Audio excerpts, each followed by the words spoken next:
Bonjour à toutes, bienvenue pour cette conférence, lundi 31 mars 2025. Je vais vous parler aujourd'hui des examens, essentiellement des matières professionnelles, en ce qui concerne le CAP esthétique cosmétique.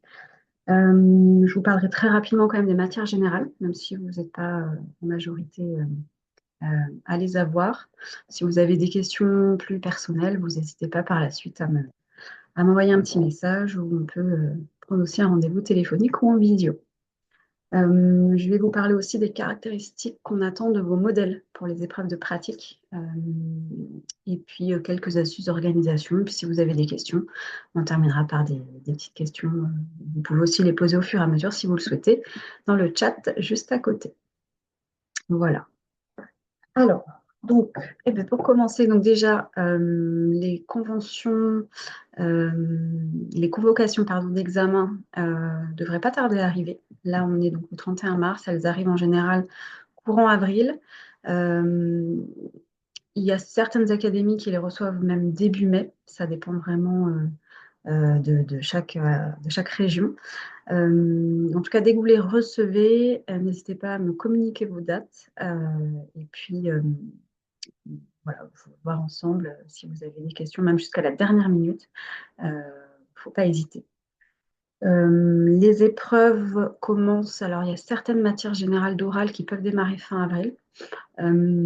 Sinon, en général, c'est entre mi-mai et fin juin. Mais d'une année à l'autre, c'est complètement aléatoire. En général, la pratique, c'est fin mai ou fin juin selon les régions. Mais l'année dernière, il y a certaines régions qui ont démarré dès la début mai et d'autres qui avaient les épreuves vraiment fin juin. Donc, c'est assez. On ne peut pas trop prévoir. La seule chose qui est fixe en général d'une année à l'autre, ce sont les matières écrites nationales. Et là, c'est souvent la première semaine de juin. Alors, en tout cas, pour tout ce qui est vente et pratique, là, c'est vraiment chaque région qui va caler ses dates.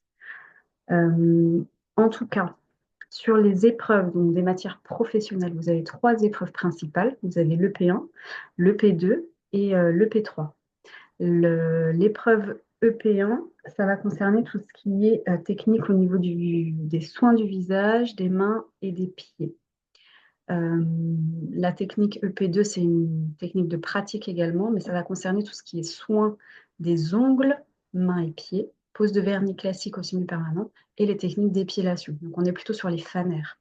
Donc on a vraiment dissocié depuis 2020 l'épreuve de pratique esthétique en deux. Et selon les académies, vous pouvez passer ces deux épreuves le même jour. Donc en général, le P2 sera le matin, le P1 sera l'après-midi.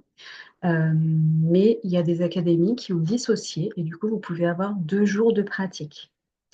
Donc vraiment, faites bien attention quand vous allez recevoir vos dates, bah, à quel moment vous avez quelle épreuve pour ne pas vous tromper sur vos épreuves de pratique. Si c'est tout la même journée, bah, vous emmenez tout votre matériel, vous avez tout sur place et de toute façon, on sort tout le matériel, vous en parlerez tout à l'heure. Mais si c'est 2 jours différents, il ne faut pas vous tromper à, à oublier si vous ne voulez pas tout emmener en fonction de l'épreuve que vous avez à passer. Pour rappel, sur les épreuves de pratique sont mis à disposition donc, les lits, les draps d'examen. Alors, le drap d'examen, c'est ce papier en rouleau qu'on vient mettre par-dessus votre protection de lit pour vraiment venir protéger, surtout quand on fait des épilations. Voilà, ça évite de mettre de la cire partout sur votre serviette. En tout cas, c'est vous qui devez protéger, amener votre linge pour protéger le lit, le poste de travail, le petit paillasson, enfin tout ce qui est inclus dans votre kit. Sont mis à disposition également à l'examen tous les appareils. Le seul appareil que vous devez emmener, c'est pour les faux ongles, enfin pour les ongles, pardon, pour le vernis semi-permanent. Donc c'est l'appareil LED ou AUV. Euh, Et vous avez à dispo, bien entendu, dans la salle est équipé bien généralement un lavabo, voilà, de quoi vous lavez les mains, bien entendu. Voilà, tout le reste, c'est votre matériel, vos produits. Si vous oubliez quoi que ce soit, le jury ne vous prête pas forcément. Donc faites bien attention à checker votre valise, à être bien organisé. On n'ira pas vérifier comment est rangée votre valise, mais on verra simplement sur votre poste si vous avez bien tout ce qu'il faut. Euh, Au niveau de la salle, alors, selon les régions, toutes les salles d'examen de pratique sont vraiment différentes. Il y en a qui sont bien agencées, où vous allez avoir plein de place pour mettre vos affaires, même des petits placards de rangement. Des fois, il y a des petits rangements même sous le lit de soins, c'est déjà arrivé. Mais des fois, bah, la salle n'est pas forcément très pratique. Vous avez un tout petit espace ou alors vous avez juste un simple guéridon avec un ou deux étages. Et dans ce cas-là, vous manquez vraiment de place. Donc, il vous faut mettre des choses au sol. Si jamais vous devez mettre du matériel au sol, comme une mallette, vos bassines, etc., mettez toujours, prévoyez soit une serviette en plus, soit un drap d'examen, un bout de papier drap d'examen que vous mettrez au sol. On ne met jamais du matériel directement sur le sol. Il faut toujours qu'il y ait une protection dessus. Voilà, ça c'est une des premières choses en règle d'hygiène aussi dans votre installation. Euh, je, je vous parlerai après de comment mettre votre lit. Avant, je voulais vraiment vous détailler la partie pratique, enfin des épreuves en fait, et comment sont répartis les points. On avait parlé un petit peu sur la conférence du mois d'octobre. Donc sur l'EP1, donc technique visage, mains et pieds, et maquillage, donc c'est aussi partie. Vous avez donc une première partie qui va faire 45 minutes et qui est sur 30 points. Cette première partie de 45 minutes, ce sont les questions écrites, donc biologie, cosmétologie, technologie des appareils, tout ce qui concerne la peau, l'anatomie. Euh, vous avez la deuxième partie qui va durer 2 heures sur 70 points, et là, c'est la pratique. Donc, vous avez 2 heures et pas une minute de plus. Si vous terminez les écrits avant, donc 45 minutes, et que vous avez fini les écrits, admettons, au bout d'une demi-heure, vous ne pouvez pas commencer la pratique. Vous devrez attendre tout le monde et attendre le top départ du jury. Donc, c'est vraiment, en fait, vous vous installez, donc vous arrivez dans la pièce, vous installez le lit, votre modèle se met en paréo, vous vous mettez en tenue d'esthétique. Je vous rappelle que les cheveux sont bien attachés. Vous devez être maquillé sans trop d'outrance, mais vous devez être maquillé comme si vous alliez travailler. Euh, vous installez votre poste de travail, vous sortez tout votre matériel, vous n'avez pas encore les sujets. Vous ne savez pas sur quoi va porter la pratique, donc il faut tout prévoir. On enlève toute la valise pour l'épreuve. Euh, vous n'aurez pas le droit pendant l'épreuve de retourner à votre valise. Ça peut être considéré comme de la triche si jamais vous avez des notes dedans. Donc c'est pour ça qu'on interdit l'accès. Euh, une fois que tout est installé, le jury va vous donner donc ensuite le top départ du sujet. Vous aurez votre modèle s'installe sur le lit, vous la couvrez avec la couverture, et vous allez aller vous asseoir pour démarrer donc cette fameuse partie écrite. Donc les 45 minutes pour biologie cosméto-techno, hein, je vous rappelle, et au bout de 45 minutes, vous rendez votre copie et ensuite vous allez démarrer la pratique. Pour la partie pratique sur les 2 heures, alors, donc sur les 70 points, vous avez une répartition ainsi. Vous avez donc 45 points pour tout ce qui est soins du visage. Vous avez 10 points pour tout ce qui est la technique attendue au niveau du soin des mains ou des pieds. Et vous avez 15 points pour le maquillage professionnel. Dans votre sujet, vous avez sur votre espace élève les examens blancs. Vous avez 3 exemples d'examens blancs pour le P1, 3 exemples d'examens blancs pour le P2. C'est présenté tel quel, c'est-à-dire que vous avez dedans les questions de bio, et vous avez au tout début le sujet de l'écrit. On va vous dire, donc, Madame X se présente, donc se rend à l'institut, machin. Elle souhaite le soir même, elle a une soirée, je dis n'importe quoi, voilà, elle a une soirée pour aller au bal. Voilà. Faites-lui un soin du visage adapté à son type de peau. Vous avez derrière une fiche technique pour que vous puissiez vous-même déterminer le type ou l'état de peau du sujet. Euh, Ensuite, on va vous demander, donc faites au niveau des mains, par exemple, ou des pieds, ce sera précisé, une technique de gommage, de modelage, de masque. Voilà, il faut vraiment faire ce qui est écrit, pas plus. Si on vous demande gommage et masque, vous ne faites pas de modelage. Si on vous demande deux masques, vous ne faites ni gommage ni modelage. Si on vous demande gommage, voilà. On va vous demander une ou deux techniques, bien souvent. Et des fois, on peut vous demander sur une seule main ou un seul pied. Donc, lisez bien votre sujet. C'est prévu pour rentrer dans le temps des 2 heures. Si vous faites plus que ce qui est prévu, vous risquez de dépasser, de ne pas pouvoir terminer. Donc ça, c'est très important. Après, vous avez donc, on va vous demander de faire un maquillage adapté à la situation. Donc là, en l'occurrence, dans le sujet, l'exemple que je vous ai donné, la cliente se rend à un bal, donc on attend un maquillage de soir. Voilà, c'est à vous de trouver ça. Vous avez une petite question également sur le sujet pour écrire le type ou l'état de peau. Donc, ça permet au jury, alors ça coûte 1 point qui compte dans la note de pratique, mais ça permet aussi au jury de voir si vous avez bien compris le diagnostic qui était fait dans la fiche derrière. Et du coup, votre protocole est censé correspondre à ce qui est attendu. Si vous avez bien déterminé le diagnostic, bah, vous allez choisir. Donc, vous faites un démaquillage. C'est le même pour tout le monde au niveau du protocole esthétique. Ensuite, vous avez la partie gommage. Donc, soit vous faites un gommage chimique, si jamais dans le sujet, vous avez déterminé qu'il y avait une peau sensible ou atone, ou alors une forte, mais vraiment très forte présence d'acné. S'il n'y a pas ces 3 critères, c'est systématiquement un gommage à gomme ou un gommage à grains, donc mécanique. Une fois que vous avez fait votre gommage, vous pouvez faire donc le modelage et à voir s'il y a des techniques spécifiques ou pas. Le modelage, c'est très important de prendre votre temps. Ça doit durer au moins 7 minutes minimum, puisqu'un modelage en général c'est 15 minutes, mais il faut qu'on puisse vraiment vous voir faire les manœuvres plusieurs fois dans un ordre logique et qu'on puisse voir s'il y a des manœuvres spécifiques selon le diagnostic que vous avez fait. Par exemple, si dans le sujet vous avez déterminé qu'il y avait des rides sur la personne, on va attendre que vous fassiez des manœuvres anti-rides. Les manœuvres P, vous en avez pour la peau sensible, pour la peau ridée et également pour la peau atone. Pour la peau grasse, les manœuvres SP, c'est les gros pincements qu'on vient faire sur le visage. On peut les faire plutôt sous vaposone, ceux-là. On ne va pas forcément les inclure dans le modelage. Donc, si vous n'avez pas peau sensible, ridée, atone, vous faites le modelage classique.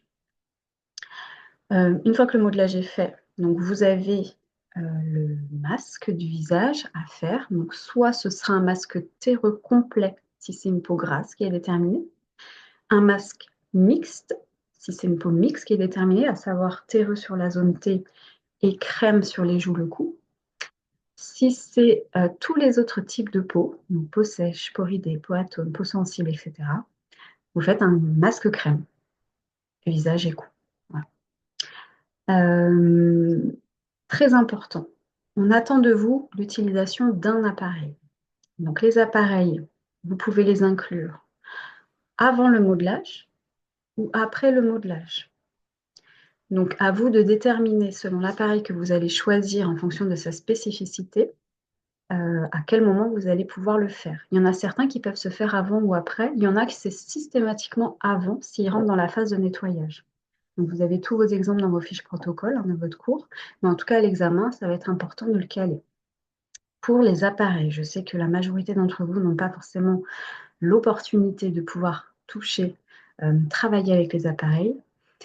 Je vous conseille vraiment de bien regarder les vidéos, de manipuler un peu comme des enfants qui joueraient avec des jouets, de manipuler avec des crayons, des stylos, comme si c'était des types d'électrodes et de faire vraiment la gestuelle, de manière à un peu enregistrer certaines acquisitions de votre gestuelle, ce qui fait que le jour J, quand vous allez être sur un appareil, vous allez pouvoir un petit peu plus facilement appréhender votre technique. Voilà. Il faut vraiment connaître la théorie, à quoi ça sert, pourquoi vous l'utilisez, donc ça c'est important. C'est un seul qui est attendu. Parmi l'appareil qui est attendu, il y en a certains qui ne comptent pas en points. Donc ceux qui vont compter en points, vous avez le Vaposone, vous pouvez l'utiliser avec ou sans ozone. L'ozone n'est à utiliser pour l'examen que si vous avez une peau grasse. Et surtout, on protège bien les yeux si vous mettez de l'ozone. Et très important, si vous allumez l'ozone, c'est vraiment une fois que l'appareil est déjà chaud et que la vapeur est déjà sortie. On ne l'allume pas avant, c'est important. Autre appareil spécifique, ça va être l'appareil à aspiration. Donc l'appareil à aspiration, ça peut être pour les comédons. Ça peut être... Alors je vous rappelle que les comédons, c'est les points noirs, ce n'est pas les boutons rouges. Donc les comédons, ça peut être pour les rides. également. Ça va être les deux spécificités pour l'examen. Vous avez autre appareil qui compte, l'appareil ionophorèse. L'appareil ionophorèse avec les petits rouleaux, où on vient faire pénétrer un produit. Il faut au préalable mettre le gel ionisable. Si vous avez pris les produits de chez PBI, par exemple, comme j'utilise moi sur la vidéo, c'est un masque gel à queue qui s'utilise aussi bien avec l'appareil iono que l'ultrason. Donc, autre appareil qui compte également, c'est l'appareil à ultrasons. Pareil, on applique le gel et on vient faire pénétrer avec la sonde. On passe tout doucement. Vous avez vraiment la gestuelle adaptée dans la vidéo. Autre appareil également qu'on utilise pour l'examen, c'est la haute fréquence. La haute fréquence, vous avez 3 techniques d'utilisation. Vous avez plusieurs électrodes, vous avez 2 gaz différents. Donc, pour la haute fréquence, c'est bien important de comprendre le système. Pour une peau ridée ou atone, le plus simple, c'est l'électrode saturatrice. La clientèle le tient dans la main droite. Et vous venez faire des petits pincements toniques sur le visage. Très simple à utiliser. Il ne faut juste pas se tromper au niveau des petits branchements. Pour l'appareil, la haute fréquence en version effluvation, donc c'est un effleurage sur la peau. Donc là, c'est avec une électrode champignon. Bien souvent, si vous prenez l'électrode qui a un gaz dedans bleu-violet, on est sur de l'argon. En effluvation, ça peut être pour tout type de peau, pour venir faire pénétrer une petite ampoule aqueuse, par exemple, qu'on aurait mis avant sur la peau. Je vous conseille de le faire après le modelage. Ça glisse mieux, c'est plus facile.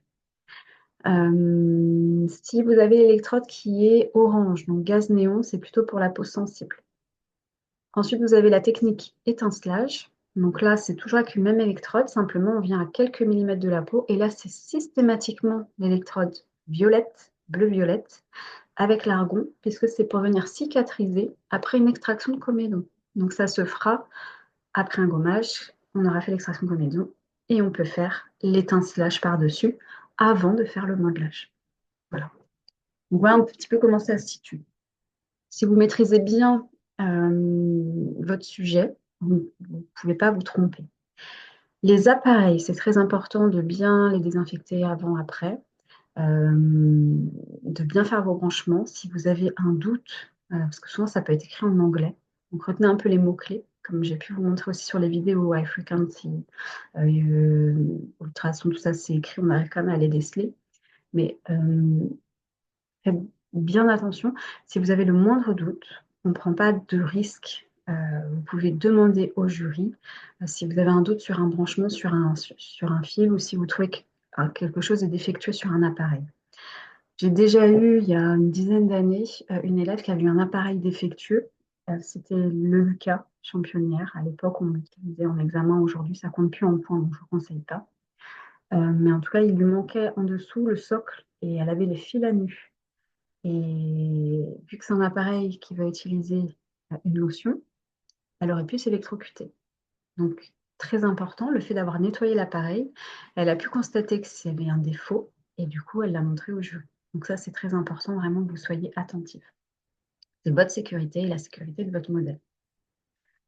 Donc voilà, donc je récapitule. Le soin visage, on attend vraiment le gommage, le démaquillage, pardon, le gommage, un appareil à cet endroit-là ou après le modelage, donc un modelage, le masque et la crème de jour.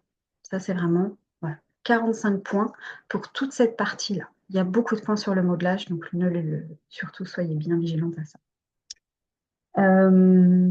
Les autres points pour cette épreuve, donc vous avez 10 points qui va être pour la technique des mains ou des pieds. Donc là, c'est ce que je vous disais, on va attendre un gommage, un modelage ou un masque. Et vous avez 15 points pour le maquillage. Donc maquillage, soit jour, soit soir. On peut vous demander une pose de fossile, elle sera précisée dans le sujet. Sinon, si ce n'est pas écrit, ce n'est pas forcément vous n'êtes pas obligé de les mettre, surtout que ça fait perdre un petit peu de temps. Vous avez 2 heures pour tout ça. Un soin du visage, ça dure entre 1 heure et 1 heure et quart. Donc ça veut dire que si vous gérez bien votre temps au soin du visage, il va vous rester 45 minutes pour la technique au niveau des mains, des pieds, plus le maquillage. Ça passe très, très vite. Normalement est inclus dans l'épreuve le rangement. Vous devez normalement ranger votre matériel, mais très honnêtement, dans les grilles, dans les barèmes, il n'y a pas vraiment de point sur le rangement, donc il vaut mieux aller au bout de l'épreuve pour la partie pratique. C'est important. Le maquillage, bien souvent, si vous avez bien géré votre temps, il peut vous rester une demi-heure, hein, mais il peut vous rester aussi que 10 minutes. Donc, le maquillage, ce qu'on va attendre, c'est que vous ayez, que vous répondiez quand même un minimum au sujet. Si vous n'avez pas le temps, il y a des astuces de rapidité. Il n'y a pas besoin de mettre de base, puisque déjà, il y a la crème de jour qui aura été mise après le soin du visage. Donc, vous attaquez directement avec le fond de teint. Petite éponge humide, je vous rappelle, ça facilite l'application et ça évite d'avoir un teint trop épais. Donc, fond de teint fluide avec l'éponge humide, très rapide. Petit anti-cerne, très rapide. Et on vient poudrer. Si vous n'avez pas le temps, vous poudrez au gros pinceau. Poudre libre, gros pinceau, c'est beaucoup plus rapide. Si vous avez le temps et que vous voulez un teint vraiment uniforme, vous poudrez à la houppette et après on passe le gros pinceau pour enlever l'excédent. Un blush. Au niveau des yeux, donc les sourcils doivent être faits. Donc très rapide, vous le faites avec un petit fard et vous les brossez simplement derrière. Les yeux, on va attendre les fards à paupières. Donc si vous avez un maquillage jour assez léger, si c'est un maquillage de soir plus intense, prenez des couleurs avec lesquelles vous êtes habitué à travailler. N'allez pas vous lancer dans quelque chose à l'examen que vous n'avez pas travaillé. Ce n'est pas le moment d'expérimenter. Si vous avez un doute sur la couleur, vous partez sur des bruns. Ça va pour tout le monde et ça répond en général à tous les sujets. Brun clair, brun intense. S'il y a du soir pour l'examen, crayon noir dans les yeux, c'est possible. Eyeliner, c'est possible. Pour le jour, on ne les attend pas. Maquillage des cils, donc mascara. La bouche, crayon et rouge à lèvres. Si vous avez foncé les yeux, la bouche doit être claire, en soit en jour ou en soir. Si vous avez fait très léger sur les yeux et que vous êtes en soir, vous pouvez axer sur la bouche, faire une bouche très foncée. Selon si vous êtes plus à l'aise à maquiller les yeux ou la bouche et que vous voyez que vous manquez de temps, vous vous concentrez soit sur les yeux, soit sur la bouche. Alors les deux doivent être, voilà. Mais si pour vous, c'est plus rapide d'appliquer un rouge à lèvres et que c'est trop long de travailler les yeux légers, ça peut être juste un petit liner très léger, rapide, et on fait les lèvres. Voilà. Et le blush toujours à la fin. Donc soyez vraiment, connaissez vos modèles, leur visage. Il faut que vous les ayez maquillés au moins une fois, au moins une ou deux fois, c'est bien, pour que vous puissiez aller très vite dans le choix du fond de teint, de la poudre, ça doit être. Il n'y a même pas besoin de choisir, vous devez déjà savoir quel produit vous allez utiliser sur elle. L'anti-cerne, pareil.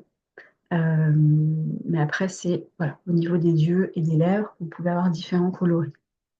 Il n'y a pas besoin d'emmener 10 000 couleurs à l'examen. Voilà, ayez vraiment le minimum requis. On va attendre que ce maquillage il aille bien à votre modèle, qu'il réponde au sujet et qu'il soit propre. Donc, il ne faut pas des traces ou autre. Et là, c'est sur 15 points, donc ça vaut plus de points que le soin des mains ou des pieds. Néanmoins, le soin des mains ou des pieds, 10 minutes, c'est facile à gagner. Ce que je vous conseille de faire pour gagner du temps, quand votre modèle, vous êtes au masque du visage, que le masque du visage pose, vu qu'il doit poser au moins 10 minutes, 5 à 10 minutes, il peut poser jusqu'à 15 minutes, et ben vous commencez la technique au niveau des mains ou des pieds pendant que le masque pose. Comme ça, vous gagnez du temps. Donc, cette épreuve EP1, je vous conseille de la démarrer par le soin du visage. Donc, vous faites toute votre partie visage, maquillage, gommage, appareil, modelage, pose du masque, pendant que le masque pose, technique main ou technique sur les pieds. Il faut bien faire attention au temps, c'est-à-dire que si vous restez trop longtemps sur les mains ou les pieds selon ce que vous avez et que votre masque du visage, ça fait 30 minutes qu'il est posé, là, vous pouvez être pénalisé. Donc, attention, gérez votre temps de manière à ce qu'au bout de 10 minutes, un quart d'heure, selon où vous en êtes sur les mains ou les pieds, vous venez rincer le masque du visage, vous lotionnez, vous séchez, vous mettez la crème de jour. Et après, vous terminez la technique au niveau des mains ou des pieds.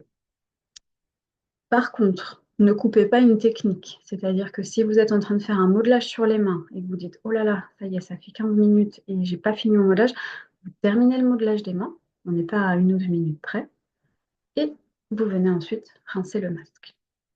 Par contre, si vous avez un masque sur une main et que ce masque doit poser, eh ben, le temps qu'il pose, eh ben, on vient rincer en haut. Voilà, il faut que vous soyez organisé sur ça. Vous avez le droit d'avoir sur votre poste de travail, non pas un téléphone portable, ça c'est interdit, mais vous pouvez avoir une montre ou un petit réveil, une petite horloge là, qui est posée discrètement dessus pour que vous puissiez gérer votre temps. Bien souvent, il y a une grande horloge dans la salle, mais elle n'est pas toujours accessible. Euh, Quand vous avez donc terminé la partie visage, la partie main aux pieds, là, vous attaquez ensuite le maquillage et normalement, vous devrez arriver à vos 2 heures bien intenses. Voilà, le jury dit stop, on pose tout, on pose tout. Si vous avez fini un peu avant, bah, vous montrez au jury que vous avez terminé et puis il vient de checker ce que vous avez fait et il vous dit que si vous pouvez ranger ou pas. Voilà pour cette première épreuve, le P1. Alors, je vous rappelle que si vous avez les 2 épreuves de pratique le même jour. Le P1, ce sera l'après-midi. Elle ne sera pas le matin, elle sera l'après-midi. Le matin, ce sera le P2. Donc, je vais vous expliquer après pourquoi. Donc, EP1, 2h45, coefficient 6, donc épreuve très importante. 100 points répartis, 30 points pour l'écrit, 70 points pour la pratique. Et sur les 70 points, vous avez 45 points pour le soin visage, 15 points pour le maquillage, 10 points pour soin des mains et des pieds. Vous avez tout le détail des barèmes dans vos examens blancs. Je vous ai mis un peu la liste pour voir, par exemple, sur les 45 points du soin visage, comment sont répartis tous les points. Un point pour le démaquillage, etc., etc. Donc vraiment, prenez-en connaissance. Ça vous permet vraiment de voir comment cibler un peu tout ça. Le démaquillage est d'ailleurs très important puisque c'est la première chose qu'on va voir de vous. Deuxième épreuve de pratique, qui est également très importante. Donc, c'est l'épreuve EP2, qui, elle, est un coefficient 4. Donc, elle dure 2h30. Sur les 2h30, cette fois-ci, vous avez 30 minutes pour la partie écrite et toujours 2 heures de pratique. Sur les 30 minutes pour l'écrit, vous avez 20 points. La partie écrite, ça va être encore une fois de la biologie, de la cosmétologie et de la technologie des appareils, mais en rapport au FANER. C'est-à-dire que vous pouvez avoir par exemple le schéma du poil, d'un ongle. La cosméto va se rapporter également sur, sur les poils, sur les ongles. Ça peut être éventuellement les UV. Et la techno, c'est les appareils d'épilation, bien souvent. Voilà. Mais ça peut être aussi des schémas d'outils, comme une pince à ongles, une pince à envie. Voilà. Vous avez encore une fois les exemples de sujets dans vos examens blancs. Donc 20 minutes pour 20 points pardon, pour les 30 minutes d'écrit. Là, c'est pareil, votre modèle, elle est allongée sur le lit et vous faites l'écrit. Et quand on vous donne le top départ au bout des 30 minutes que c'est terminé, vous passez ensuite à la pratique. Les 2 heures de pratique sont sur 60 points. Donc, en EP1, on avait 100 points au total. Là, en EP2, on a 80 points. Sur les 60 points, vous avez 10 points pour la technique d'épilation au niveau des sourcils. Vous avez 20 points pour la technique au niveau des ongles. Et vous avez 30 points pour la partie épilation, sachant que la partie épilation, il y a 2 zones à épiler, donc c'est 15 points par zone. Je reviens en détail. Sur les 10 points d'épilation sourcils, je vous conseille de commencer l'épreuve par ça. Comme ça, c'est fait. Vous avez le droit d'utiliser la cire sans bande avec une petite spatule en bois très fine pour venir enlever l'excédent à l'intersourcilier ou vraiment loin du sourcil. Par contre, quand vous êtes plus proche du sourcil et pour venir amener une précision, on vient utiliser la pince. Vous avez au choix la pince crabe ou la pince biseautée. Dans votre cours vidéo sur l'épilation des sourcils, je vous montre La différence d'utilisation. La pince crabe, elle s'utilise vraiment, on prend le poil par-dessus dessous, donc elle va s'utiliser, hop, et on tire le poil. La pince biseautée, elle attrape le poil par le côté, donc elle vient se positionner sur le côté. Donc on n'est pas du tout sur la même orientation. Ça fait le même effet, mais voilà. N'allez pas utiliser une crabe comme une biseautée qui attrape sur le côté ou une biseautée qui attrape un poil par en dessous. Il faut vraiment chacune à son utilisation. Donc vous avez le droit d'alterner entre les deux, mais vous pouvez aussi n'en choisir qu'une et ne faire qu'une seule technique. Ce qui va être regardé sur l'épilation des sourcils, c'est si vous faites bien un maintien de la peau. Donc on pose, on tire, on écarte. Ne faites pas des gros écartements. Il faut vraiment que la peau soit dure là où vous faites le maintien pour faire le moins mal possible, le moins de rougeur possible. Et ce sera beaucoup plus précis. Ici, on est sur les poils vers le haut. Ici, on va orienter plutôt comme ça. Et là, on oriente plutôt vers le bas. Donc, on va voir votre positionnement également qui doit être précis. Ça paraît simple, une épilation des sourcils. Ça l'est si vous respectez l'ordre de pouce des poils et que vous faites attention à votre modèle. Il faut bien tirer la peau et le modèle, il faut qu'elle ferme les yeux. Si jamais votre modèle garde les yeux ouverts, vous lui dites ferme les yeux. Voilà, vraiment pour que vous puissiez bien tendre.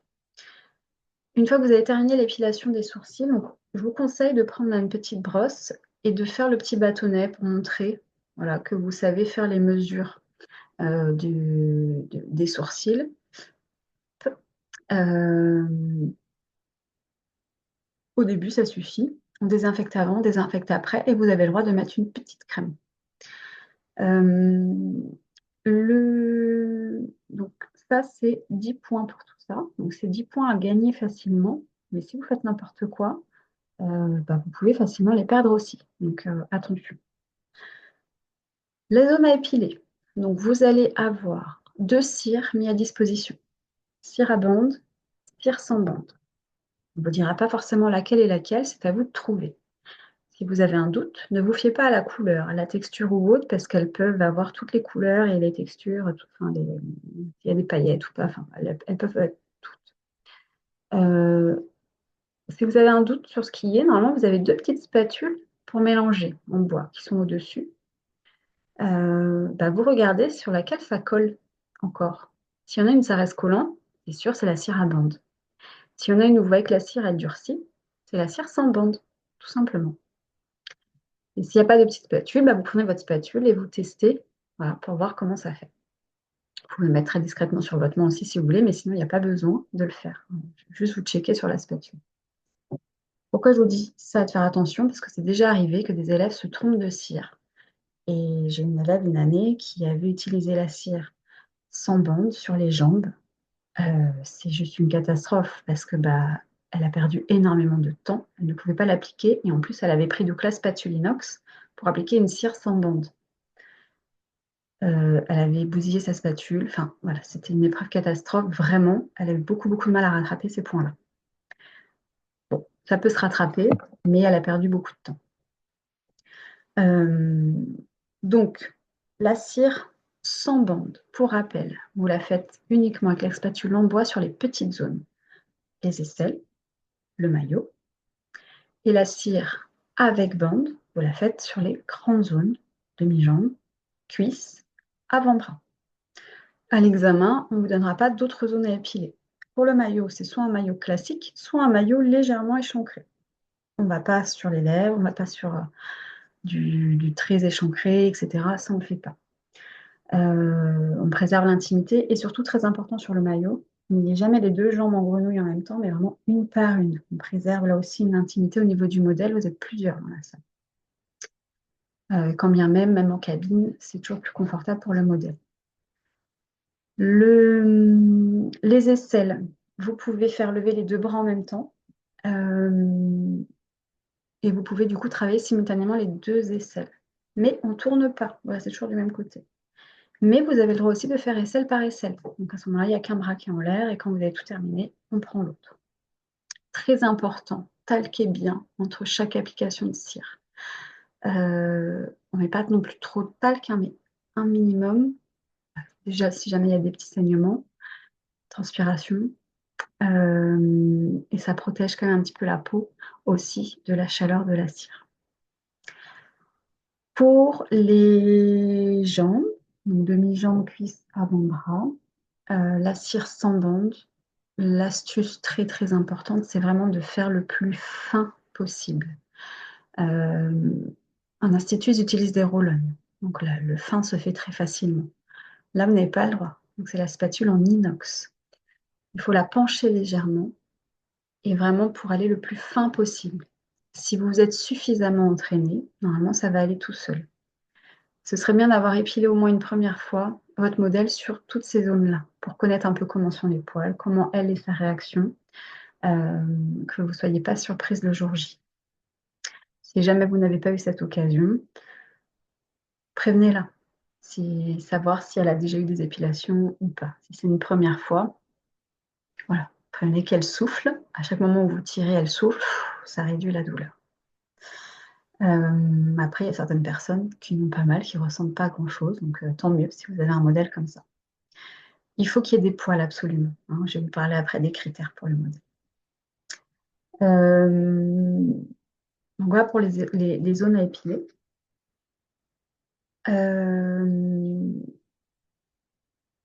Oui, juste en précision, maillot et sel, on termine par le talc. On ne va pas mettre de lait ou d'huile post-épilatoire, on termine juste avec du talc.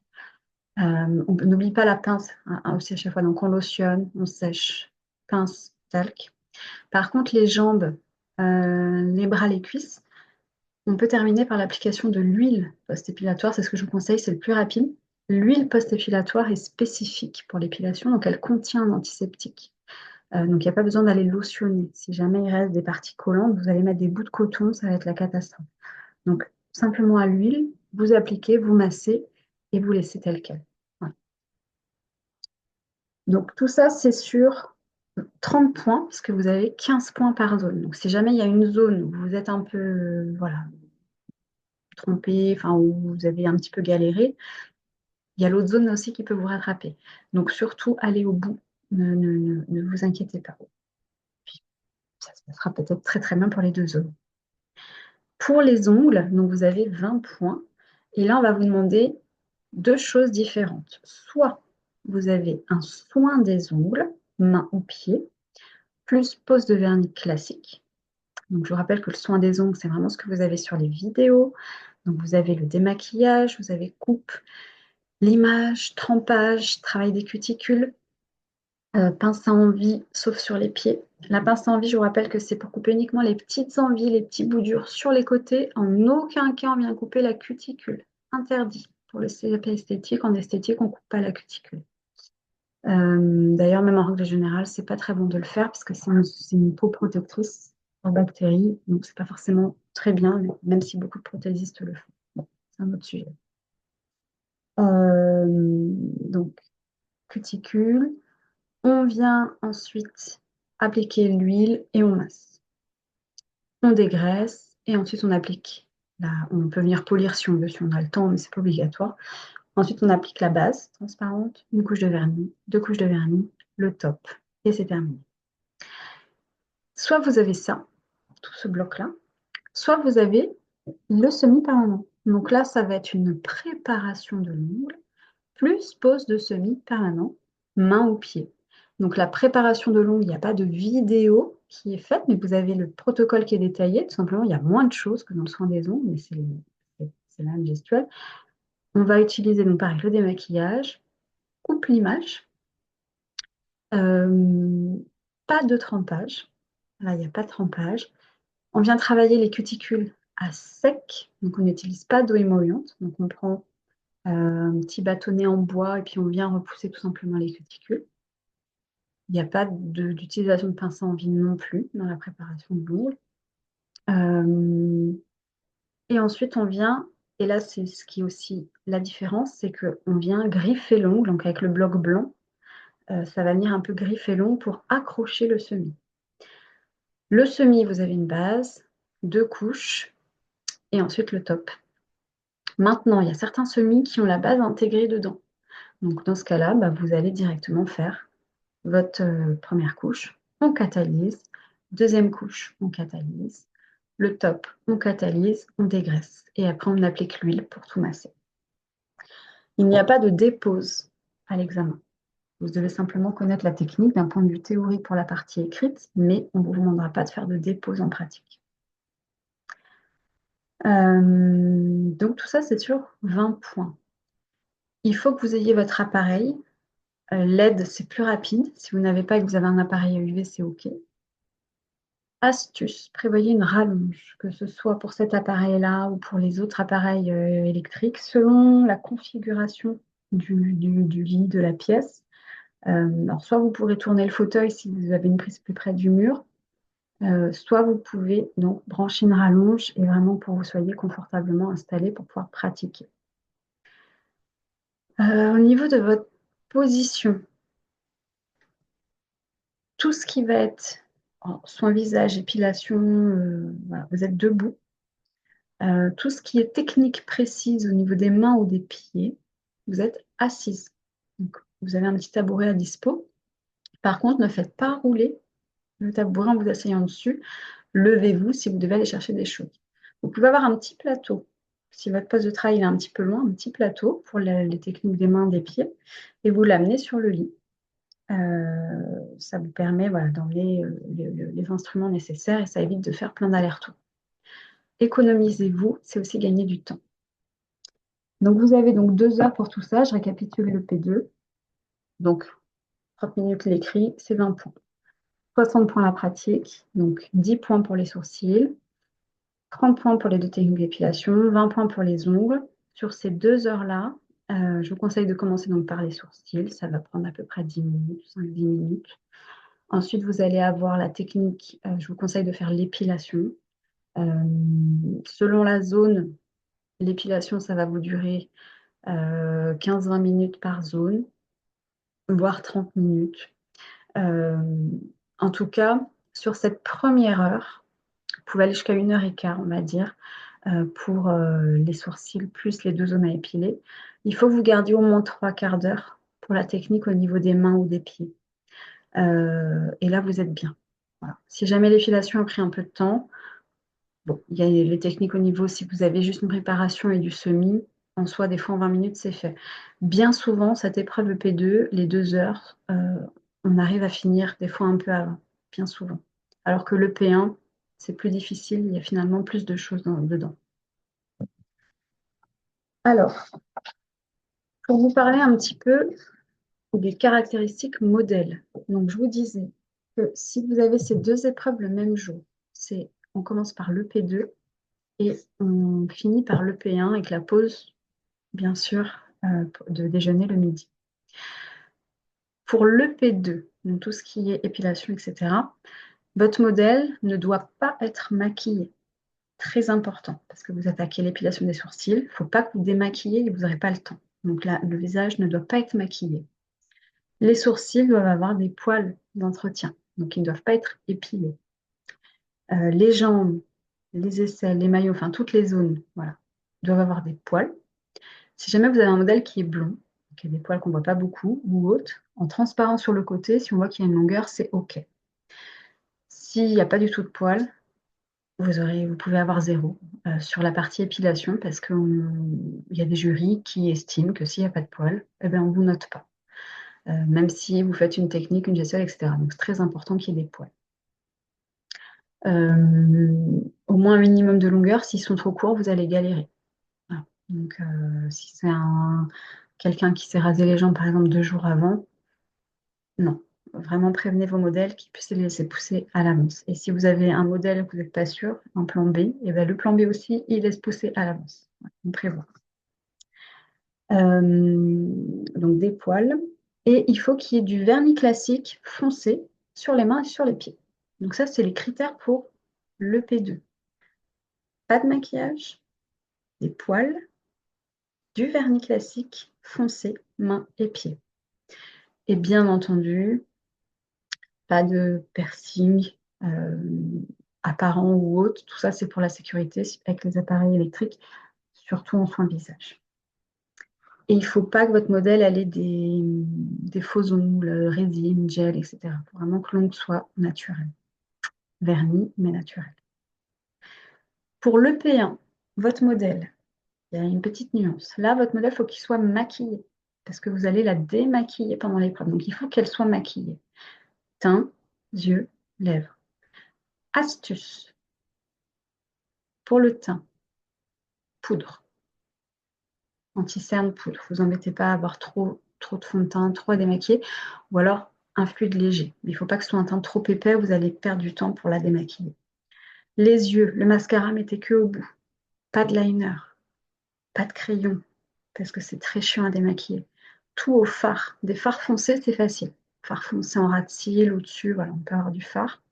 Mais évitez vraiment les crayons, du mascara, alors surtout pas de waterproof parce que vous allez galérer. Voilà. Les sourcils, il faut qu'ils soient faits aussi, donc avec du fard, ça se retire très facilement. Les lèvres, pas obligé de mettre du crayon, mais vous pouvez simplement mettre un rouge à lèvres et du blush en poudre. Donc il faut vraiment que vous ayez du maquillage qui se retire facilement, même s'il peut être intense, mais assez facilement, là où des crayons vont être plus résistants.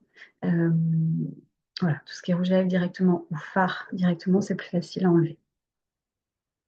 Donc pour le P1, donc, le modèle doit être maquillé. Les sourcils doivent être épilés.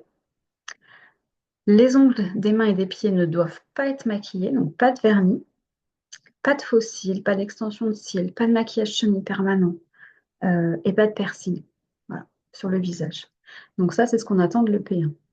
Maintenant, je vous explique pourquoi, si vous avez les deux épreuves le même jour, c'est le P2 le matin. Bah, rien que par rapport aux sourcils, en fait. Le matin, vous allez épiler les sourcils. Donc du coup, l'après-midi, c'est bon, ce sera prêt pour votre modèle. Parce que vous pouvez garder donc votre même modèle hein, pour toute la journée. Pour le maquillage, en EP2, elle n'est pas maquillée le matin, mais vous allez la maquiller sur le temps de pause du midi.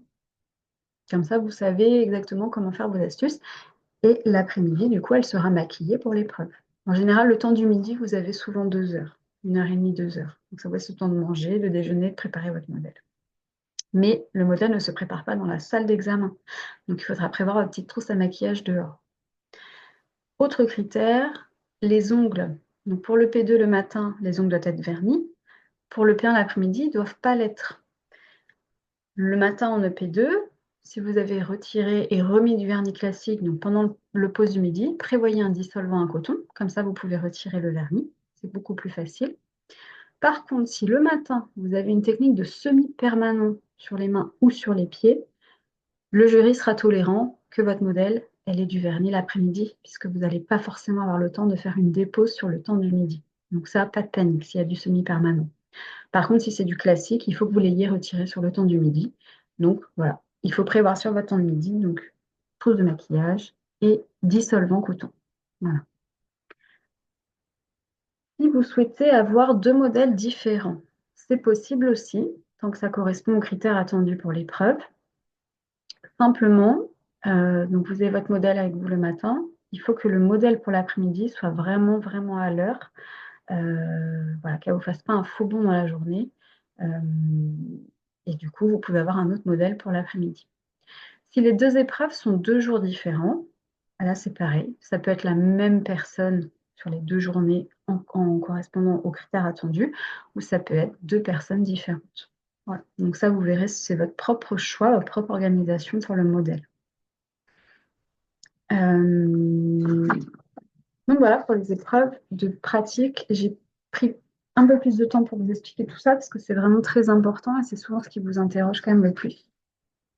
Donc 2h45 coefficient 6 EP1, 2h30 coefficient 4 EP2. Et la troisième épreuve professionnelle très importante, c'est l'épreuve EP3, c'est donc la vente, une épreuve orale. Le nom complet, c'est Conduite d'un institut de beauté et de bien-être, relation avec la clientèle et vie de l'institut. Épreuve de vente. Ça dure 40 minutes à peu près. Alors, sur les 40 minutes, vous avez 2 étapes. Sur les 2 étapes, vous commencez par l'une ou par l'autre. Le jury peut vous demander ou vous imposer, vous verrez. En tout cas, la première partie, ça va être le sketch de vente. Donc, vous avez 40 points pour le sketch de vente. Ça dure à peu près 10 minutes, un sketch de vente. Alors avec le nouveau référentiel, il est noté, et vous avez les documents, tout ce que je vous dis, vous retrouvez dans la définition des épreuves d'examen, dans vos documents administratifs sur votre espace élève. Dedans, vous avez écrit qu'il y a 5 minutes d'alloué pour un temps de préparation pour le sketch de vente. Ça n'existait pas avant. Ils l'ont rajouté sur le dernier référentiel, mais en tant que jury, on ne voit pas à quoi ça sert ce temps-là, mais bien souvent, vous ne l'avez pas. Pour le sketch de vente, on va vous donner le thème. On va vous dire si c'est vente d'un produit parfumerie, d'un produit maquillage, d'un produit de soins ou d'une prestation. On vous donne le thème. Mais c'est à vous, quand vous allez faire votre questionnement dans la partie recherche des besoins, de déterminer c'est quoi vraiment le sujet en fait. Et qu'est-ce que le jury, le jury qui fait le rôle de la cliente attend. Donc la recherche de besoins est très importante. Prenez vraiment, vous avez tout le déroulé dans votre fascicule de vente. Euh, Vous avez des sujets d'examen. Vous pouvez m'en envoyer à l'écrit si vous voulez vous entraîner. On peut aussi faire lors des lives ou alors en individuel des rendez-vous visio et faire des sketchs en entraînement si vous souhaitez. Faites-le avec des personnes autour de vous. Enfin, ça doit durer 10 minutes et on doit vraiment voir vos phases distinctement. Le bonjour, déjà, phase d'accueil, recherche des besoins, vraiment poser le maximum de questions, même jusqu'au budget, type de peau, habitude, qu'est-ce qu'elle recherche exactement, etc., etc. Vraiment, allez-y. Et ensuite, très important, n'oubliez pas la reformulation. Si j'ai bien compris, madame, vous avez besoin de, vous recherchez ça, etc. Et si vous avez la validation, hop, on argumente. Par contre, si elle vous dit non, ah bon, on continue la recherche des besoins. Donc c'est très important cette reformulation parce que vous, ça vous permet d'être sûr de ce que vous proposez. Vous n'êtes pas de hors sujet. Et puis, bah, même en règle générale dans la vie, ça permet de rassurer aussi votre client, de dire c'est bon, c'est ce que je veux et elle sait de quoi elle parle. Voilà. Donc reformulation, recherche des besoins, reformulation, et après donc argumentation, vous présentez le produit, vous présentez la prestation, vous pouvez faire tester sur la main. Si c'est un maquillage, vous pouvez lui demander de s'asseoir si elle veut essayer, etc. Voilà, soyez inventive, toujours à l'écoute, vraiment en situation comme si vous y étiez. C'est vraiment voilà, une prise en charge complète. Si vous manque des mots d'argument, si vous oubliez des actifs ou vous inventez, c'est pas grave. Vous avez le droit d'inventer le nom. Si elle veut un parfum et que vous ne vous rappelez plus des parfums, alors je vous conseille pour les parfums de penser à ce que vous avez à la maison, mais si voilà, vous avez un oubli ou autre, euh, c'est pas grave. Vous inventez. Hein. On n'est pas, voilà, ça peut être fleur de coton de Yves Saint Laurent. Ça n'existe pas. Pas grave. Ça reste un examen. Il y a suffisamment de stress. Euh, le... Donc, argumentation, présentation du prix. Le jury, normalement, doit vous faire une objection. L'objection, ça ne veut pas dire qu'il faut changer votre produit. Si vous avez bien ciblé la recherche, que vous avez bien reformulé, que vous avez bien argumenté, votre produit, il lui correspond. Donc, le jury, il peut chercher. Des fois, ils n'ont même pas d'objection. Si vraiment vous avez fait super bien le job, mais il doit quand même normalement vous en poser une. Donc, ça peut être tout simplement, si vous n'avez pas parlé du prix, c'est un peu cher pour moi. Ou alors, est-ce que votre produit, vous êtes sûr que ça tient bien là, ce mascara? Ou est-ce que ça peut être, oui, j'aime pas trop l'odeur de cette crème. Voilà. On ne change pas. On utilise l'argument autrement. Ah, vous n'aimez pas l'odeur de la crème? Ne vous inquiétez pas, dès qu'on l'applique, c'est juste éphémère. Après, vous avez justement toute son efficacité qui va être optimisée. Ah, le mascara, bah, si, tiens, il est très résistant. Si vous pouvez tout à fait me mettre une deuxième couche, si vous souhaitez, vous aurez encore plus de tenue. Le prix, ah bah, c'est un prix, sachez que cette crème, effectivement, elle coûte 70 euros. Maintenant, c'est un produit que vous utilisez en petite quantité, donc elle va durer longtemps. Euh, voilà, vous pouvez avoir plusieurs choses comme ça. Donc, objection, on répond à l'objection, on maintient son produit, on propose à la personne si elle veut autre chose. Si elle vous dit non, ok, au moins vous avez fait la proposition. Si vous avez une idée, est-ce que vous souhaitez que je vous présente le dernier parfum? Est-ce que vous souhaitez que je vous présente le dernier rouge à lèvres? Voilà. Ça permet d'introduire éventuellement une autre vente, même s'il n'y a pas beaucoup de temps. Juste le fait de le suggérer, c'est important parce que c'est une vente additionnelle ou complémentaire. Donc là, on vous dit oui ou non. Et après, vous passez à l'encaissement. Très important, on demande si une carte de fidélité. Si on n'a pas, on la fait. En précisant les avantages, on prend les coordonnées, voilà, de façon très sommaire. On propose s'il y a besoin d'un paquet cadeau, si c'est pour offrir, on n'oublie pas. Et bien sûr, on propose les différents moyens de paiement. Comment souhaitez-vous régler? Carte, chèque, espèce. Si la personne vous dit par chèque, il me faudra juste votre pièce d'identité. Je vous laisse vérifier, signer. Hein. Si c'est une carte bleue, merci, je vous laisse saisir votre code. Voilà votre ticket.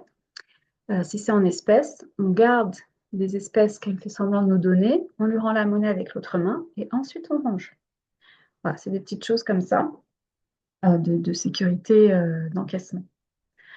L'encaissement, moi j'ai déjà eu, en tant que jury d'examen en vente, j'ai déjà eu des élèves qui oubliaient de me faire l'encaissement.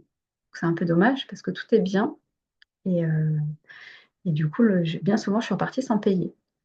C'est un paiement fictif, mais n'oubliez pas l'encaissement. Ensuite, on remet des doses d'essai. Alors, on ne dit pas des petits échantillons, c'est je vous offre des doses d'essai ou je vous offre des échantillons de tel ou tel produit. Vous puissiez tester à la maison. Si vous avez vendu une prestation, vous pouvez caler un rendez-vous, mais bien souvent, vous avez un planning. Normalement, cette année, je pense qu'ils vont continuer aussi de le faire. Vous avez un petit planning. Et là, la cliente, elle peut simplement vous dire, ah, je voudrais juste prendre rendez-vous pour un vernis classique. OK, votre disponibilité, nanana. Vous prenez le rendez-vous, vous lui donnez une petite carte de rendez-vous. Ça dure 3 minutes. C'est juste pour voir si vous êtes capable de remplir un planning en fonction des disponibilités de la cliente et des vôtres. Une fois que tout ça c'est fini, on peut proposer à la personne de la parfumer. Ça, c'est vraiment un bonus. Donc, souhaitez-vous être parfumé? Si vous le faites avant de passer en caisse, c'est bon aussi. Mais c'est bien de le faire. C'est vraiment coucouné. Et ensuite, je vous souhaite une bonne journée. Voilà, la phase de départ. Donc voilà les étapes. C'est 10 minutes. Le sketch, ça passe très très vite. Si vous faites que 5 minutes, clairement, c'est que vos étapes sont bâclées. Si vous dépassez un petit peu et que le jury il est captivé, il va vous suivre. Mais voilà, essayez. En général, c'est vraiment le temps. Donc tout ça, c'est sur 40 points. La deuxième partie de cet oral de vente, c'est aussi sur 40 points. Je rappelle qu'on est sur un coefficient 4, 80 points. Et sur les 40 points de la deuxième partie, vous avez 10 points, enfin, pas 10 points, vous avez 20 points répartis, 20, 30, 30, 20, 30, 10, non, c'est 20 et 20. Ouais. Bon, vous avez 10 minutes pour présenter votre dossier de vente. C'est le fameux moment du dossier de vente. Donc, 10 minutes pour présenter, et là, c'est vraiment 10 minutes maximum. Votre dossier de vente, normalement, j'en ai beaucoup qui me les ont envoyés, ils sont très bien, ça a respecté la trame que vous avez, qui fait partie du référentiel d'examen. Vous devez connaître par cœur votre dossier de vente, vous entraîner à l'oral. Là, c'est pareil, on peut faire un visio ensemble, ou vous pouvez m'envoyer une vidéo de votre présentation, 10 minutes sur WhatsApp, ça passe très bien, de votre dossier de vente. Il faut, donc voilà, je vais vous présenter mon dossier. Donc, je m'appelle nanana, j'ai fait un stage à tel endroit. Donc, cet institut ou cette parfumerie ou voilà, cette boutique se compose de ta. Vous énumérez. Donc, voilà, vous pouvez suivre votre dossier, l'avoir dans les mains et tourner les pages au fur et à mesure. Le jury, il a l'exemplaire également. Un ou deux exemplaires selon les académies, ce qui vous a été demandé. Euh, et voilà, vous détaillez comme un cours. Voilà, donc là, vous pouvez voir, alors, si c'est illustré, vous pouvez voir en page 3 la devanture de l'Institut. Il y a un tel qui travaille dedans, on vend telle prestation, etc., etc. Voilà, vous présentez votre dossier. 10 minutes maximum. Si vous faites 5, c'est pas assez. Si vous faites 8, c'est très bien. À 10, on vous arrête. Si vous êtes encore en train de parler à 10 minutes, qu'il vous reste encore 2 pages à présenter, vous êtes coupé. Donc ça vous coupe vos moyens, c'est stressant, et vous n'avez pas pu finir. Donc attention à bien vous entraîner sur ça. Ensuite, vous avez à peu près 10, 15 minutes, enfin, des fois c'est 5 minutes, ça dépend vraiment de questions du jury. En général, vous avez deux jurys et le jury vous pose en moyenne 3 questions par jury. Mais il y a des questions qui sont très courtes, donc des fois ça peut aller jusqu'à 5 questions. Et il y a des questions qui sont plus longues et argumentées, donc on peut vous en poser que 2 ou 3. C'est vraiment aléatoire en fonction de chaque jury. Donc c'est pour ça que le temps où on dit 40 minutes de P3, mais des fois en une demi-heure vous êtes sorti. Les questions du jury, ça porte systématiquement sur la vente, connaissance du milieu professionnel, aussi sur les UV, tout ce qui est UV. Donc vous avez plein d'infos dans le fascicule 3 en bio. Dans les examens blancs, vous avez des questions et dans les corrigés, vous avez les questions-réponses. Donc ça vous permet de vous entraîner. Il y a toute une liste de questions possibles.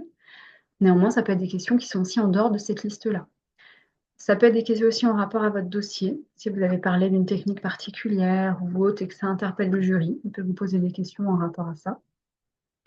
C'est vraiment un moment d'échange. Si vous n'avez pas de réponse, vous posez une question.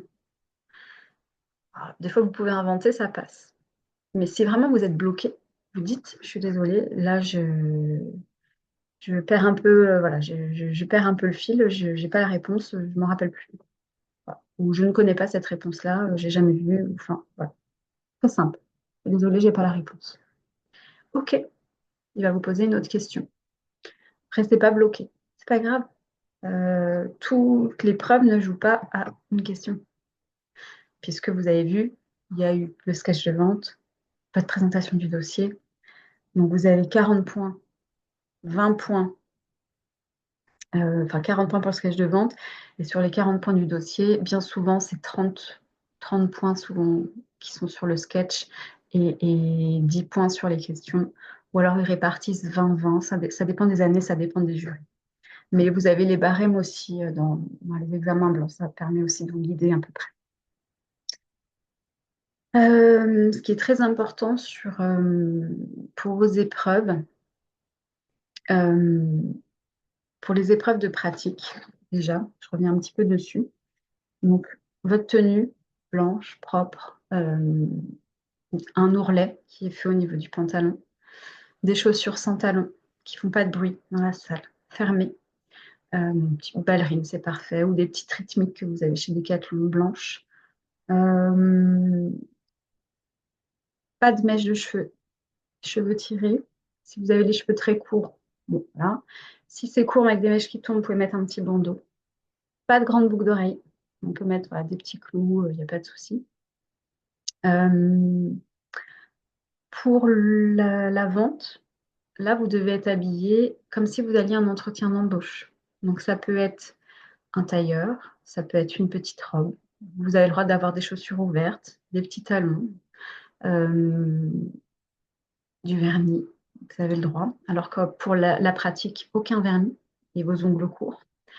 Pour la vente, vous pouvez vous apprêter. Vous avez le droit d'avoir les cheveux détachés, d'avoir un brushing, enfin, une autre coiffure, comme si vous alliez à un entretien, travailler, vous présenter. Ce qu'on ne veut pas voir, c'est de jogging basket, de jean. Mais tout ce qui est haute, petit chemisier, une petite jupe, tout ça, vous pouvez voilà, vous présenter vraiment, vous mettez sur votre 31 en mode professionnel pour un entretien d'embauche. Voilà. C'est un peu ça l'idée. Et de respecter un minimum aussi votre personnalité.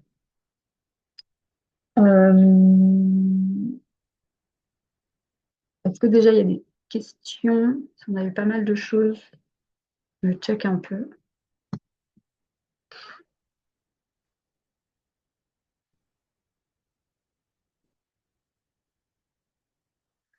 Bon, tout est clair. Ok, j'ai déjà répondu à vos questions. Euh, Parfait. Donc voilà pour les 3 épreuves principales de professionnelles. Ensuite, euh, il y a certaines personnes qui n'auront que ces 3 épreuves-là. Et c'est déjà très bien, c'est les épreuves principales. Certaines personnes vont avoir également à passer la PSE, qui est prévention santé environnement, qui compte dans les matières générales, mais elle est pour toutes les personnes qui n'ont ni CAP ni BEP. Ou même quelqu'un qui a un bac qui doit passer la PSE. C'est une épreuve écrite qui dure 1 heure. On est sur un coefficient 1, très simple, étude de documents. Voilà. Vous avez les sujets d'examen également. En général, vous avez des très bonnes notes sur cette épreuve. Autre épreuve qui peut être aussi avec les matières pro, mais il y en a certains qui en sont exemptés selon votre niveau d'études ou les diplômes que vous avez déjà, c'est la langue vivante. Bien souvent, c'est l'anglais, mais il y en a qui ont choisi une autre, portugais, espagnol, j'ai déjà eu arabe, allemand, voilà, il y a différentes... ça, c'est quand vous faites votre choix d'inscription, vous pouvez choisir la langue. En tout cas, l'anglais, donc c'est celle que je connais le plus en épreuve. Il y a une petite partie, on est sur un coefficient 1 également, ça dure 1 heure 6 minutes, puisque vous avez 6 minutes d'oral, un petit oral de présentation. Pour celles qui ont l'anglais, vous pouvez m'envoyer un petit texte de présentation de vous-même, présentation de soi, et pourquoi l'esthétique et votre projet. Et voilà, c'est 6 minutes. Vous allez simplement parler devant un jury en anglais qui peut, enfin en tout cas dans la langue, et qui peut vous poser une ou deux questions, mais c'est très facile à avoir en point, surtout si vous êtes préparé et que vous connaissez votre petit speech par cœur. Donc n'hésitez pas à m'envoyer par mail si vous voulez que je vérifie. La partie écrite est en trois.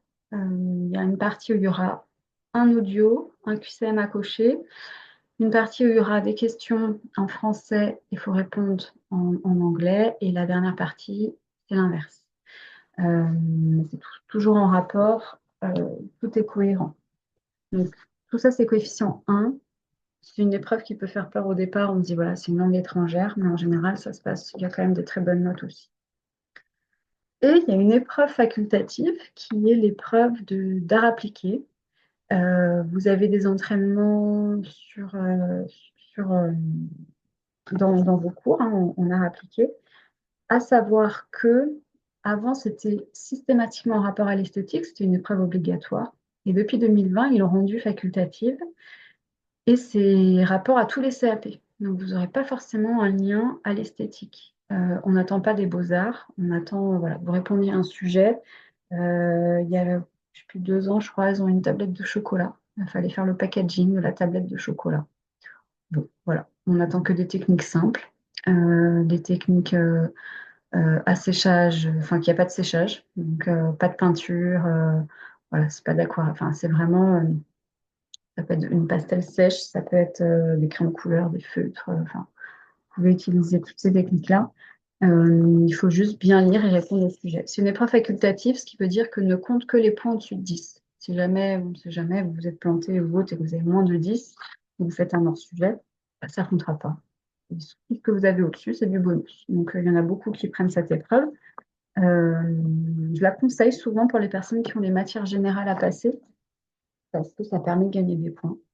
Simplement. Très rapidement, je fais un point sur les épreuves générales, mais vu que vous êtes peu nombreuses cette année à les avoir, je crois que je dois avoir une ou deux personnes, bah, n'hésitez pas, on pourra en parler en privé si vous avez vraiment des questions précises. Mais très rapidement, pour refaire un point, donc vous avez français, histoire géo qui compte sur la même note. 2h25, ça dure, coefficient 3, tout simplement parce qu'il y a la partie écrite avec le français, où il y a une petite étude de texte, petite rédaction à faire. Et ensuite, l'histoire géo, donc il y a, le jury va vous donner un document et vous allez devoir bah, l'analyser, l'expliquer. Voilà, c'est un petit oral. Il y a un échange, des questions. Euh, En général, là aussi, c'est des choses qui sont assez interactives et vous avez en général des bonnes notes aussi. Euh, donc exactement sur le français, il y a 2 heures d'écrit, 10 minutes d'oral. Euh, et l'histoire géo, c'est 15 minutes l'oral. Et on vous laisse 5 minutes de préparation sur le sujet. Voilà. Vous avez tout le petit détail aussi dans les définitions des épreuves sur le document. Pour les maths, vous avez 1h30. Alors, c'est maths et sciences physiques. C'est un coefficient 2 et c'est en fait 45 minutes pour les questions mathématiques, 45 minutes pour les questions physique, chimie. Bien souvent, les questions sont, alors, pas en rapport entre maths et physique, mais en tout cas, sur tous les maths, ça se suit, et physique-chimie aussi, c'est en rapport. Donc, c'est crescendo en général. Les questions sont un peu plus complexes vers la fin, mais on reste, encore une fois, je vous rappelle, niveau brevet des collèges, sur ces questions-là, il n'y a pas de piège. Vous avez des fois même des index qui sont donnés, des fois vous avez même des réponses qui sont... Enfin, voilà, vous pouvez vraiment, soyez bien attentifs. Vous avez 12 points pour les maths et 8 points pour la physique. Donc, ça fait une note sur 20, coefficient 2. Euh, pour l'anglais, du coup, j'en ai déjà parlé. Là, vous l'avez obligatoirement si vous avez, ou une autre langue, hein, si vous avez matière générale. L'art appliqué, du coup, c'est pareil, vous l'avez en facultatif, ça, je vous en ai parlé déjà. Et il y a des personnes qui ont pris le sport. Avant, c'était systématique. Les petites jeunes qui sont en troisième, enfin qui sortent de troisième haute et qui passent un CAP en 2 ans, elles ont systématiquement l'épreuve sportive, sauf s'il y a une dispense. Pour les candidats individuels, vu qu'ils se sont rendus compte que la majorité se faisait dispenser, bah, il y a une petite case à cocher quand on s'inscrit et du coup, il n'y a pas bien souvent, on n'avait pas le sport. Mais il y en a qui choisissent quand même de le passer. On est sur un coefficient 1. Et là, bah, normalement, vous avez choisi vos disciplines. Donc, ça peut être course de fond, ping-pong, badminton. Enfin, voilà, il y a différentes gymnastiques aussi, endurance. Euh, voilà, selon les académies, il y a différents critères. Voilà, coefficient 1, note sur 20, tout simplement. Donc là, bah, en général, celles qui prennent le sport, elles gagnent aussi pas mal de points avec ça. Mais la majorité, vous vous faites dispenser. Bah voilà, j'ai fait le tour des épreuves.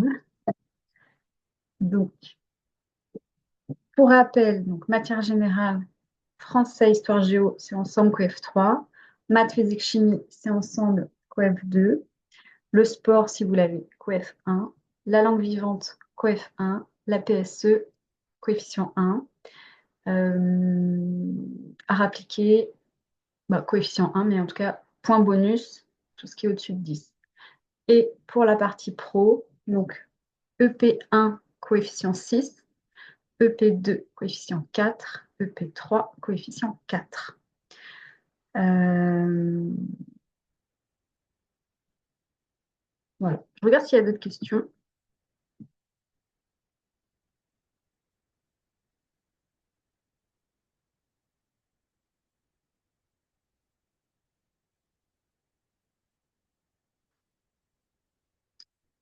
Oui, alors, tout ce qui va être épreuve. Donc, si jamais vous avez un empêchement à une épreuve, que vous ne pouvez pas y aller ou autre, contactez donc l'académie. Il ne faudrait pas qu'une note vous fasse éliminatoire pour tout et que vous ayez raté, enfin, que vous ayez aucune note qui compte. Il faut prévenir. Si c'est un cas urgent, avec justificatif, hôpital ou autre, voilà, vous avez une session de rattrapage au mois de septembre, mais vraiment sur justificatif pour les urgences de dernière minute. Enfin, voilà, quelqu'un qui ne pourrait pas vraiment. Même maintenant, hein, vous pouvez prévenir l'académie, mais voilà, il faut pouvoir le justifier. Admettons, il y a une grossesse et votre accouchement est prévu entre mai et juin. Bon, bah, voilà, vous ne pouvez pas vous présenter aux épreuves. Donc, vous justifiez, on va vous faire un report sur septembre. Euh, Par contre, si c'est juste un moment parce que vous avez un coup de stress ou autre à la fin, vous ne voulez pas vous présenter à l'épreuve, prévenez l'académie. Vous aurez 0 à l'épreuve, mais ça ne va pas vous éliminer votre CAP. Il faut toujours prévenir. Parce que si vous faites des épreuves et pas une, c'est un peu, voilà, c'est dommage que les autres épreuves, vous ne puissiez pas bénéficier des notes pour après. C'est-à-dire que si jamais vous passez toutes vos épreuves, admettons, vous n'avez pas validé votre CAP parce que vous avez une épreuve où vous vous êtes planté et voilà, il y a eu un coup de stress ou autre vraiment, ou s'il y a eu un hors-sujet, il y a eu quelque chose de très compliqué et du coup ça a fait baisser toutes vos notes et du coup vous êtes à la limite et vous n'avez pas eu votre CAP, admettons. Toutes les notes valides comptent pour 5 ans. Vous pouvez garder vos bénéfices de notes pendant 5 ans.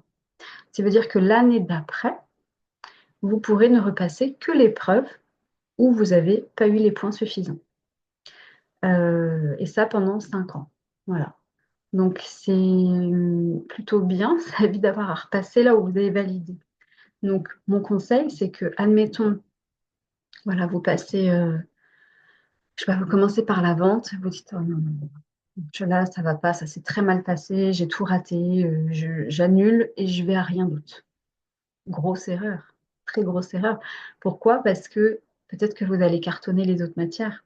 Peut-être qu'effectivement, la vente, vous l'avez loupée, ou peut-être pas. Des fois, on croit avoir loupé alors qu'on a des points. Euh, mais en tout cas, si vous avez cette sensation, allez vous présenter aux autres épreuves parce que vous pourrez gagner les points que vous garderez au pire l'année prochaine si vraiment vous ne l'avez pas validé. Et bien souvent, vous avez des jurys qui vous donnent une mauvaise impression, qui vous mettent un coup de flip, mais en fait, des fois, ils vous donnent des points, des bons points. Donc, vous ne pouvez pas savoir d'avance si vous avez validé ou pas une épreuve. Donc, allez jusqu'au bout et vous aviserez au mois de juillet en fonction des résultats. Vous verrez à ce moment-là. N'hésitez pas à me solliciter avant l'épreuve, mais aussi après, à me tenir au courant de ce que vous avez fait. Euh, voilà, me tenir au courant. Vous me faites un petit audio si vous ne voulez pas m'avoir directement au téléphone, mais, ou un petit email, un petit SMS, juste pour me dire voilà comment ça s'est passé, comment vous vous sentez. T'as d'autres questions?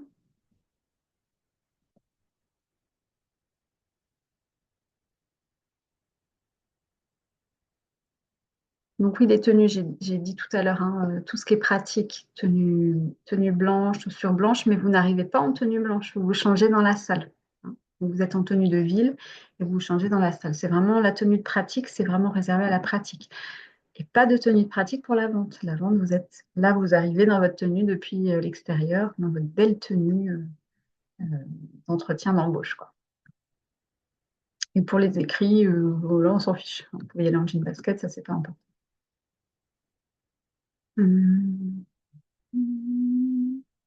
Oui, pour le P1, le P2, tout ce qui est écrit, donc biologie, cosmétologie, technologie des appareils, c'est très important de ne pas laisser ces questions de côté. Si vous n'avez pas tout rempli à 100%, c'est pas grave, mais vous pouvez toujours gagner des points.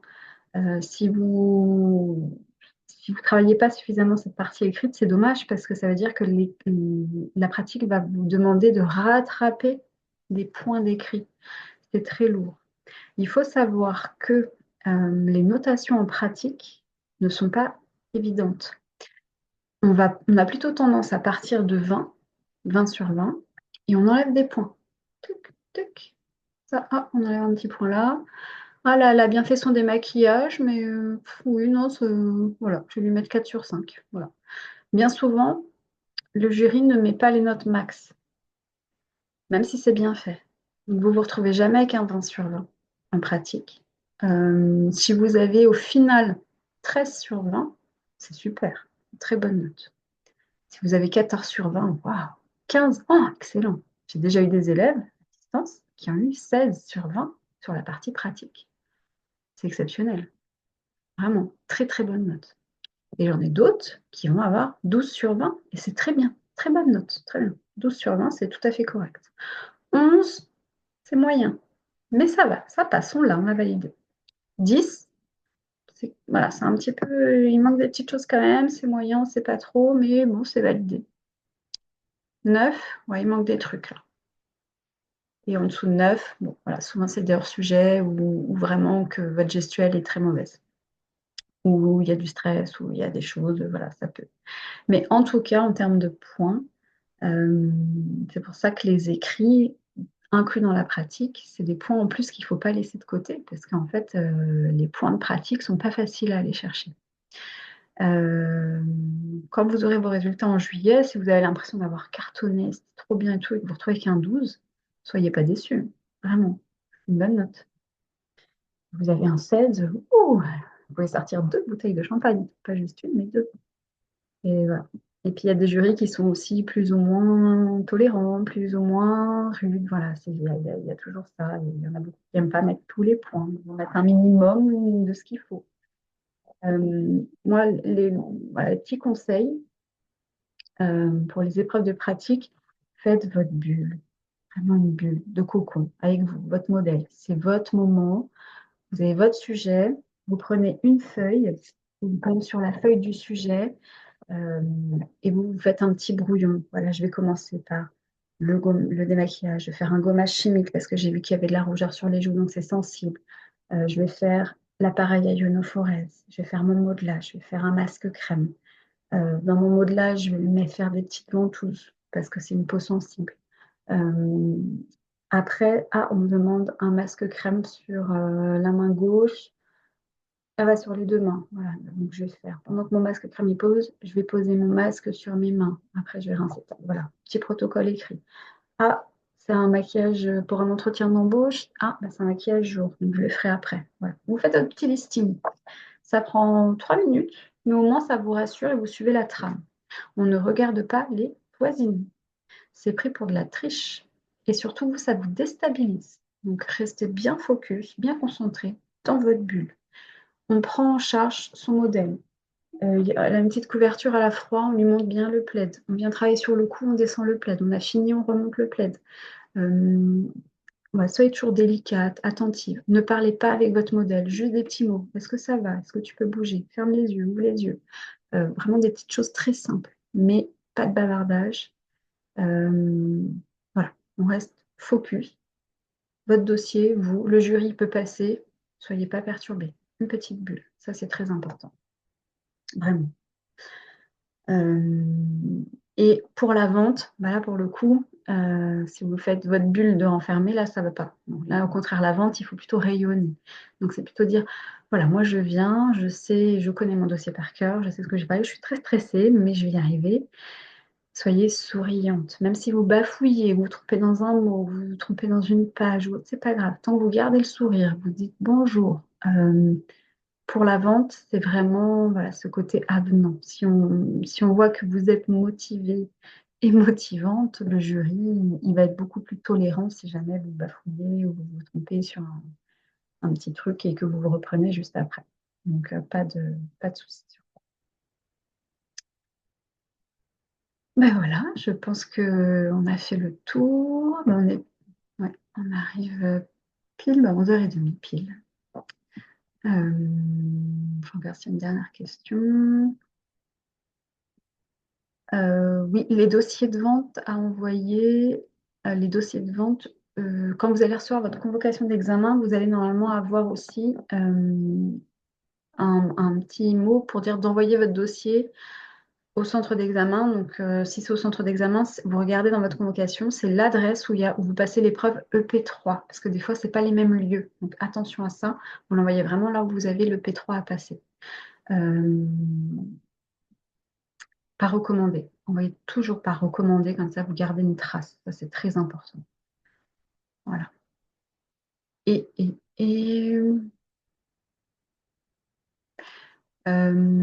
y a des régions là qui vont vous le demander sur avril et il y a des régions qui vont vous le demander début mai. Donc faites attention aux dates, n'attendez pas le dernier moment. Voilà, vous envoyez de toute façon vos dossiers là, ils sont censés être prêts, mais si jamais vous avez des petites retouches à faire, envoyez-le moi d'abord par mail. Je check, je vous valide et après vous envoyez. Voilà. Si jamais vous m'envoyez qu'il est un peu tard, mettez-moi un petit SMS, comme ça j'irai regarder rapidement sur l'ordinateur. Hum. Bon, ben voilà. Il n'y a plus qu'à. Bon, en tout cas, on est 31 mars, un peu la dernière ligne droite, mais vous arrivez au bout, ça se fait bien. Moi, je vous souhaite plein de courage, mais surtout prenez du plaisir, c'est important. C'est un examen, c'est une épreuve, je sais que c'est stressant, mais vous êtes là avant tout parce que vous avez un projet derrière, vous êtes souvent adulte en reconversion, vous avez déjà une expérience. C'est important de garder une humilité, bien entendu, mais quand même d'avoir une certaine confiance en vous et de ce pourquoi vous êtes là. Il y en a qui sont très facilement déstabilisés par le jury. Ne les prenez pas de haut. Euh, Ne vous fiez pas à leur apparence non plus au jury. Euh, voilà, restez focus. Profitez de ce moment. Ça reste une expérience. Si vous validez tout, bah, c'est super. Et c'est souvent le cas. C'est bien souvent le cas. Si jamais tout n'est pas validé, ça restera une expérience, c'est pas un échec. C'est déjà très bien, c'est déjà voilà, faire un CAP esthétique, reprendre des études, c'est déjà un engagement en soi, un gros développement. Et d'autant plus de passer un examen devant des jurys, c'est vraiment une épreuve en soi. Et, et la majorité, vous le faites très bien et vous y arrivez derrière. Donc, et après, on oublie ce passage-là. Donc, c'est vraiment, voilà, la notion, c'est de, vous êtes avec votre modèle, vous êtes au moins à deux en force et vous prenez toute la force possible. Euh, voilà, ce sera les derniers mots du jour. En tout cas, je vous souhaite plein de bonnes choses. Il y aura un dernier live fin avril, un moment de questions-réponses pour les personnes qui peuvent s'y connecter. Alors souvent, voilà, plus on avance, moins il y a de connexion sur les lives. Souvent, vous êtes un peu à focus sur les... Et puis vous avez aussi une vie à côté, hein, voilà, des enfants, un travail, enfin, voilà, c'est quand même assez dense. Donc c'est pour ça aussi, soyez fiers déjà de tout ce que vous avez accompli. Et puis surtout, tenez-moi au courant. Même s'il n'y a pas de live, qu'il n'y a plus de live en mai ou en juin, je reste disponible jusqu'au bout pour répondre à vos questions. C'est très important de me solliciter si vous en avez besoin. Si vous avez besoin juste d'un élan de motivation, si vous avez, voilà, juste avant d'y aller, un peu stressé, pour m'envoyer un petit message. Je vous réponds dès que je peux. Donc n'hésitez pas. C'est pour ça aussi, si vous me donnez vos dates, ça me permet moi d'anticiper aussi à quel moment vous passez et de répondre présente si besoin. Voilà. Bon, eh bien, écoutez, je vous souhaite une belle journée et puis je vous dis à très bientôt. Au revoir.